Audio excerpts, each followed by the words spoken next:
नमस्कार दोस्तों, welcome to my channel चरण's फाइनेंस। तो फ्रेंड्स, आज एक हम कंज्यूमर प्रोडक्ट्स बनाने वाली कंपनी का आईपीओ के बारे में डिस्कस करेंगे।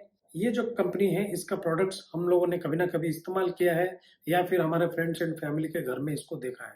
चाहे ये टिफिन बॉक्स हो या चाहे ये वाटर बॉटल या फिर ये जो डिनर सेट है, ये कंपनी इस तरह का प्रोडक्ट्स बनाती है। तो पिक्चर से आप लोग समझ गए होंगे कि किस कंपनी के बारे में हम लोग बात कर रहे हैं। तो हम यहाँ पे बात कर रहे हैं सेलो वर्ल्ड लिमिटेड। तो ये कंपनी अपना आईपीओ लेके आ रही है और ये आईपीओ का साइज है 1900 करोड़। बट एक चीज जो यहाँ पे हल्का सा नेगेटिव करता है इस आईपीओ को, वो है कि ये आईपीओ कंप्लीटली ओएफएस है, यानी ऑफर फॉर सेल। तो यहाँ पे जो कंपनी के मालिक यानी जो फाउंडर्स ओनर्स हैं, वो यहाँ पे कुछ शेयर्स पब्लिक को बेचेंगे। तो जो भी पैसा निकलेगा यानी 1900 crore, that will go to the owner's pocket. तो यहाँ पे कुछ भी मतलब एक भी रुपया कंपनी का बिजनेस में वापस नहीं लगेगा। तो इस वीडियो में जो भी डिटेल्स हम चर्चा करेंगे वो कंप्लीटली आरएचपी से लिया गया है, यानी रेड हेरिंग प्रोस्पेक्टस जो कंपनी फाइल की है सभी के साथ। तो इस वीडियो में हम इस आईपीओ का complete details, business analysis, financials, valuation और इनका पीयर्स के साथ हम कंपैरिजन करेंगे। तो इस वीडियो को अंत तक देखिए और खुद आप डिसाइड कर सकते हैं whether to apply in this IPO और नॉट। तो सबसे पहले इस कंपनी का जो इम्पोर्टेंट आईपीओ डिटेल्स है उसके बारे में बात करते हैं। तो ये आईपीओ ओपन होगा 30 अक्टूबर को और खुला रहेगा नवंबर 1 तक। फेस वैल्यू है 5 rupees per share. Price band है 617 टू 648। एक लॉट में आपको मिलेगा 23 शेयर्स। टोटल इश्यू साइज जैसे मैंने बताया वैल्यू वाइज 1900 करोड़ है। और यहाँ पे कंपनी यानी जो ओनर्स वो अपलोड करने वाले हैं 2,93,20,987 शेयर्स। तो ये अमाउंट ऑफ शेयर्स जो है पब्लिक को मिलेगा यहाँ पे। इसका आईपीओ दोनों ही एक्सचेंजेस बीएससी एंड एनएससी में ट्रेडिंग करेगी। तो फ्रेंड्स, चलिए इस कंपनी का बिजनेस को डिटेल में समझते हैं। कोई भी कंपनी में निवेश करने से पहले उस कंपनी का बिजनेस को डिटेल में समझना बहुत जरूरी है। तो यहाँ पे जैसे मैंने स्टार्टिंग में बताया, this company is a prominent player in consumer ware house hold products in India. इस कंपनी का जो प्रोडक्ट्स है उसको हम टोटल 3 कैटेगरी में डिवाइड कर सकते हैं।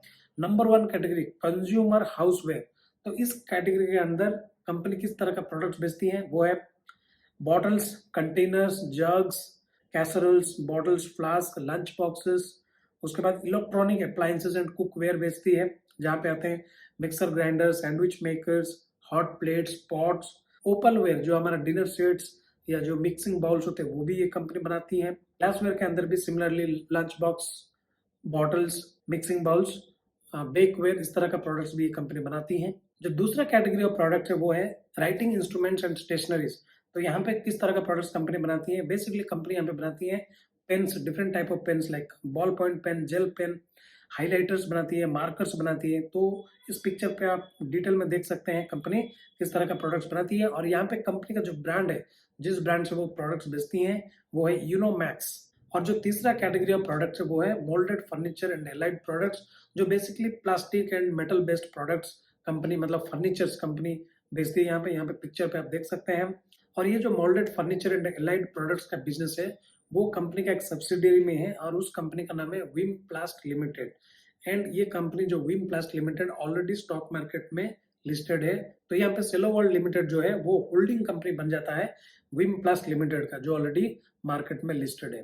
तो दोस्तों, ये हमने समझा कि कंपनी का किस तरह का प्रोडक्ट्स है। नाउ लेट्स सी कि ये जो प्रोडक्ट्स है किस तरह का कंपनी का रेवेन्यू में कंट्रीब्यूट करती है। तो यहाँ पे रेवेन्यू कंट्रीब्यूशन अगर देखें, कंज्यूमर हाउसवेयर तो वो सबसे ज्यादा कंट्रीब्यूट करता है 66%, मोल्डेड फर्नीचर कंट्रीब्यूट करता है 18%, राइटिंग इंस्ट्रूमेंट्स कंट्रीब्यूट करता है 16%। तो ये है रेवेन्यू का कंट्रीब्यूशन। अगर हम इबिट कंट्रीब्यूशन देखें तो कंज्यूमर हाउसवेयर कंट्रीब्यूट करता है 69%, मोल्डेड फर्नीचर कंट्रीब्यूट करता है 14%, राइटिंग इंस्ट्रूमेंट्स कंट्रीब्यूट करता है 17%। Next, moving to company's distribution network.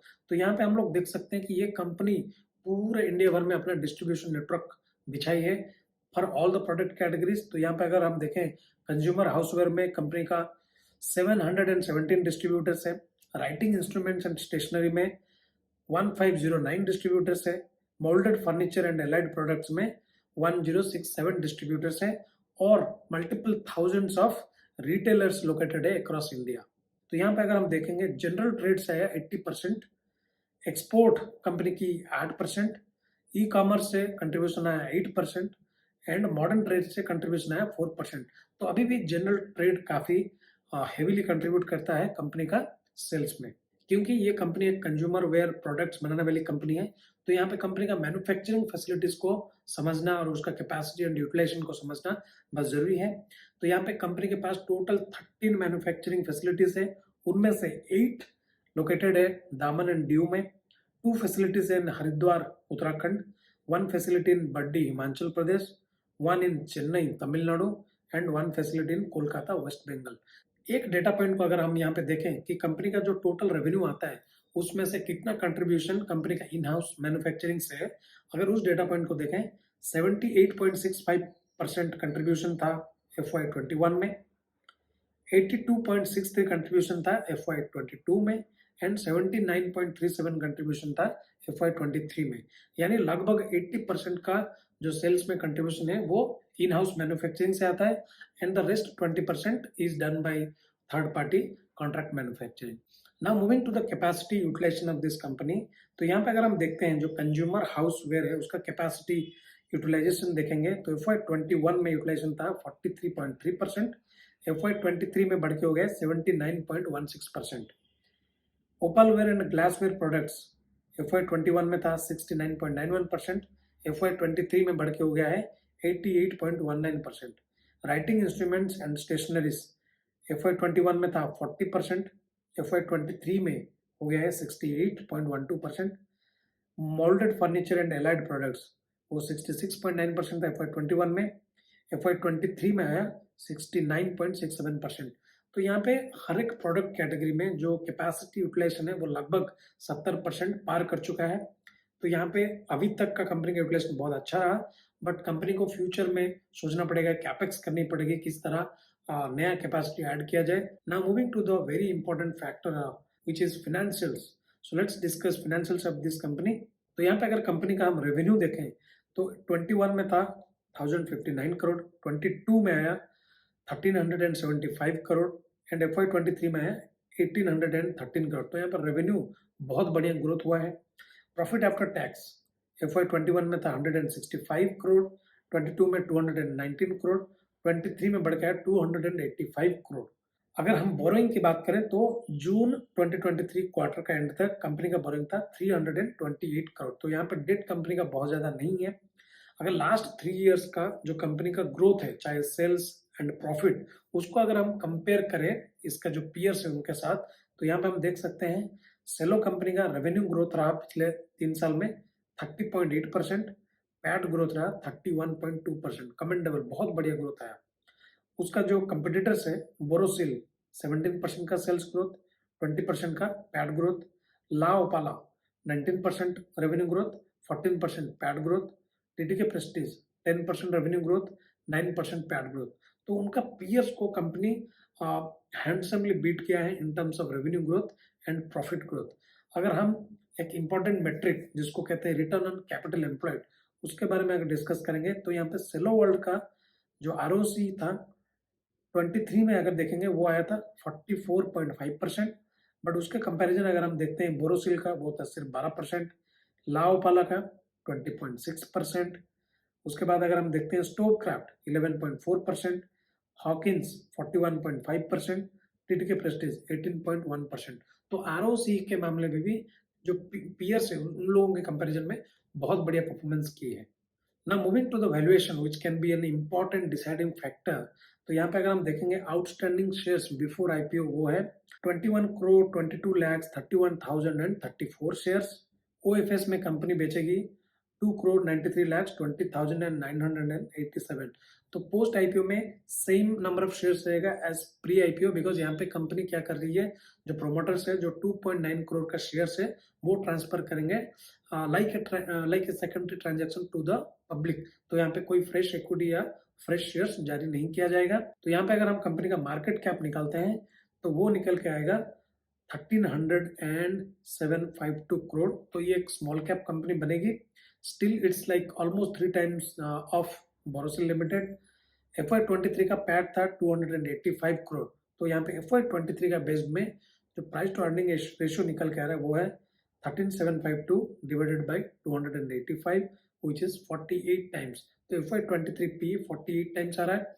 तो अगर पी रेशियो को कंपेयर करें इनका पीयर्स के साथ, तो बोरोसिल का पी है 59, लाओपाला 37, स्टोवक्राफ्ट 48, टीटीके प्रेस्टीज 43. तो इसका जो 48 का पी में FY23 बेसिस में जो आईपीओ आ रहा है, तो मुझे लगता है ये फुल्ली प्राइस्ड है. तो friends, now coming to my point of view, तो देखिए यहाँ पे सबसे जो पहला चीज है कंपनी का ग्रोथ अगर देखेंगे तो सेल्स एंड पैट दोनों ही मोर देन 30% में ग्रो किया है. रिटर्न ऑन कैपिटल एम्प्लॉयड बहुत अच्छा है कंपेयर टू द पीयर्स. इनका मार्जिन भी बहुत बढ़िया है. तो अंड कैपेसिटी यूटिलाइजेशन जैसे मैंने देखा अबव 70% है, तो यूटिलाइजेशन भी बहुत बढ़िया है. लेकिन यहाँ पे जो एक कंसर्न मुझे दिख रहा है, यहाँ पे कंपनी का फ्यूचर प्लान के बारे में कोई भी डेटा दिख नहीं रहा है आरएचपी में. तो ये कैसे अपना कैपेसिटी बढ़ाएंगे, क्या कैपेक्स करेंगे, उसके बारे में कोई डेटा नहीं है. और क्योंकि ये कंप्लीटली ओएफएस है, तो कोई भी पैसा कंपनी का बिजनेस में लग नहीं रहा है. तो यहाँ पे हमें फ्यूचर का प्लान्स के बारे में कुछ आइडिया नहीं हो रहा है. ऑल्सो जो वैल्यूएशन कंपनी लेके आ रही है 48 टाइम्स पी, तो ये कोई अट्रैक्टिव वैल्यूएशन नहीं है. मेरा ये मानना है कि यहाँ पे जो ओनर्स है वो ओएफएस कर रहे हैं, तो उनका जो इतने सालों का मेहनत किया है उन्होंने कंपनी में, and they are like the first investors in this company, right. तो उनका हक बनता है कि इतने साल बिजनेस चलाने के बाद वो कुछ शेयर्स बेच के पैसा लें. जो 1900 करोड़ यहाँ से निकाल रहे हैं, they can do anything whatever they want with that money. तो इसमें कोई प्रॉब्लम नहीं है कि एक ओएफएस है. बट प्रॉब्लम ये है एज एन इन्वेस्टर मेरे को चाहिए कि कंपनी पैसा लेके बिजनेस में लगाए और मुझे फ्यूचर प्लान्स बताएं. बट यहाँ पे फ्यूचर प्लान्स के बारे में कोई आइडिया नहीं मिल रहा है. एंड दूसरी बात ये है कि I am already invested into its peer companies like Borosil and Stovekraft. तो मैं और एक सिमिलर कैटेगरी का कंपनी पोर्टफोलियो में नहीं रखना चाहता हूँ. So I am not going to subscribe to this company. But क्योंकि इस वीडियो में हमने बहुत डिटेल में एनालिसिस किया, तो आप लोग समझ गए होंगे कि यहाँ पे इन्वेस्ट करना चाहिए या नहीं. तो फ्रेंड्स, आशा करता हूँ ये एनालिसिस आप लोग को पसंद आया. So subscribe to my channel. आगे जाके हम और भी जो लिस्टेड कंपनियां हैं या जो कंपनीज का आईपीओज आ रहे हैं उसके बारे में एनालिसिस करेंगे. Stay tune to this channel. See you guys in the next video. Till then enjoy and happy investing.